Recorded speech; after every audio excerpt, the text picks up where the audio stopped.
In 2006, I'd reached a peak, or so I thought, the peak of television life.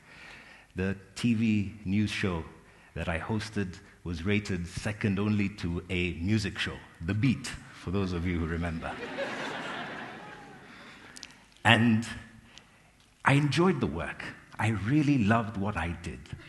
So much so that I would tell my colleagues that this job is like a well-paying hobby. It's just that the people I was sharing that with would come to the studio and the station 12 hours before I rocked up. 12 hours before I rocked up after a fresh shower, with wafting cologne, ready to execute the news that they had worked so hard the whole day to put together. They might have gone to some riot, a protest, a boring press conference, and Michael was going to execute the scripts that they put together, and then who gets all the glory? Michael. And then he says it's a well-paying hobby. That was the public life. And I was also known as the church boy, very active in my church. But there was a private life going on also. There were things happening, a struggle within. I can't tell you when that might have begun, but I'll share this. I am the son of Alfred and Lynette Oyier. They both passed away. I'm the second-born son amongst 5 siblings. I'm a father of 2 daughters with 2 mothers. And those 2 daughters, the firstborn daughter, who I refer to as my gracious gift. Why? Because when she was conceived, that's when I asked myself, who have I become? So we had the public picture, the private struggles, 2 lives. Which one are you? Then my second daughter was born, and I call her my healing balm.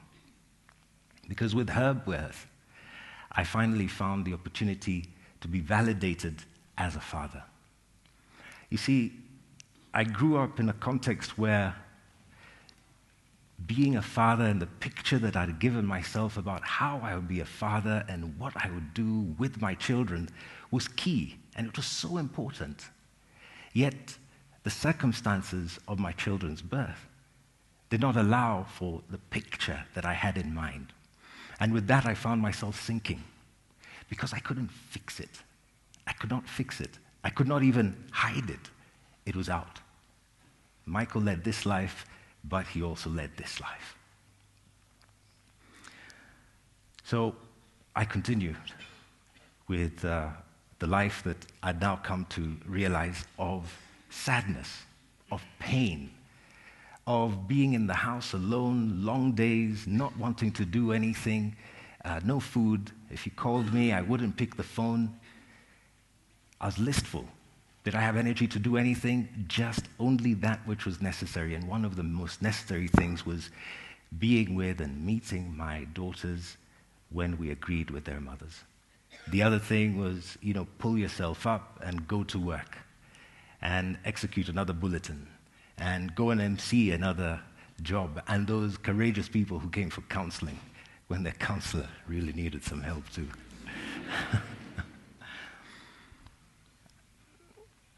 I can't tell you when exactly it began or the exact reason for the depression.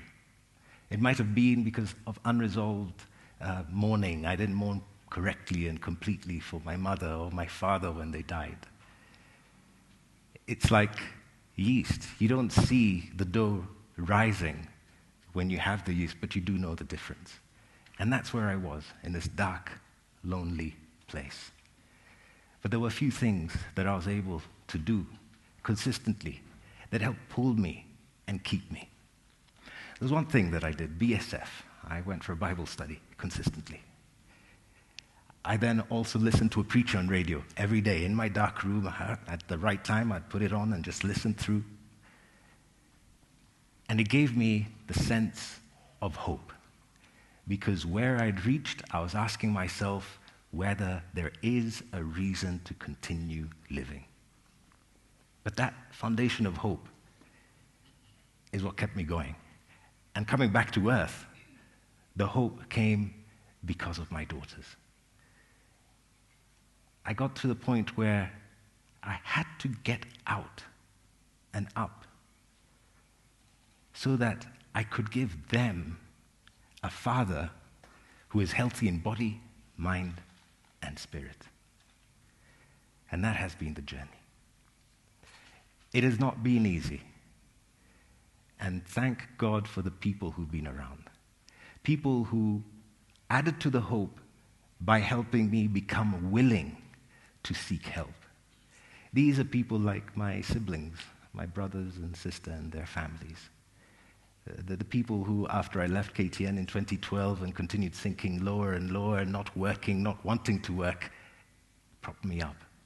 They kept me going, materially, emotionally, as they came, they watched in close proximity the suffering that their own brother was going through. I have people like parents who took me in, adoptive parents. And my adopted mother, continually called and sought me out, and I wouldn't pick the phone calls. And then eventually, when I would pick, all she had to share was love, care, and concern. She so took me into her family that I did not only know her children and her husband. No, it was her brothers and her husband's brothers and sisters and the extended family of even the new in-laws. She embraced me. And I mean, she embraced me physically, gave me hugs, and so did my adoptive fathers. I then had friends. I can't tell you about all of them. Some friends were there at the beginning and they went right through, as Lucas told you just now, the friend who wrote the essay.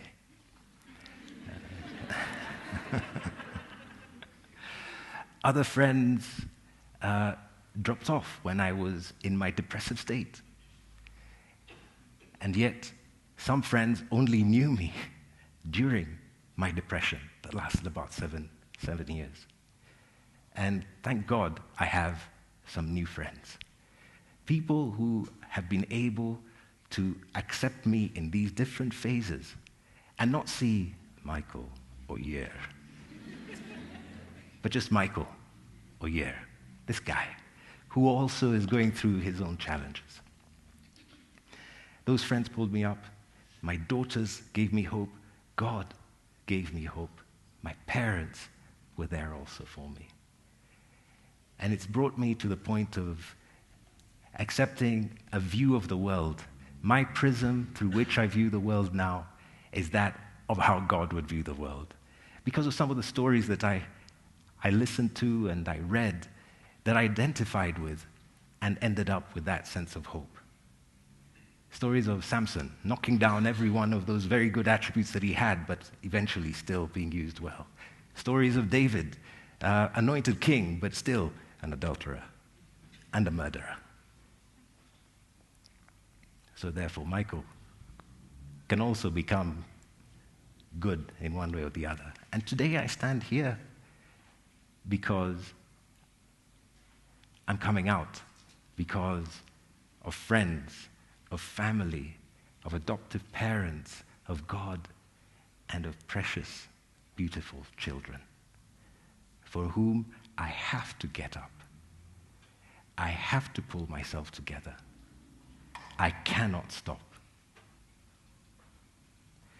Finally, I'd like to say that there's a beautiful place also amongst you. I bumped into a young lady only this afternoon. And because of the care and the coming out and appreciating work that I did, there must have been something good when I was that Michael Oyier, but still going through the struggles. There is a reason to continue and to get up and go.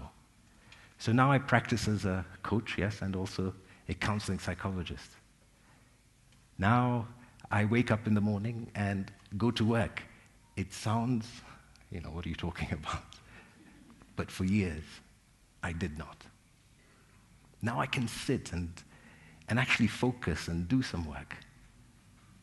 I can go out and actually interact meaningfully with different people.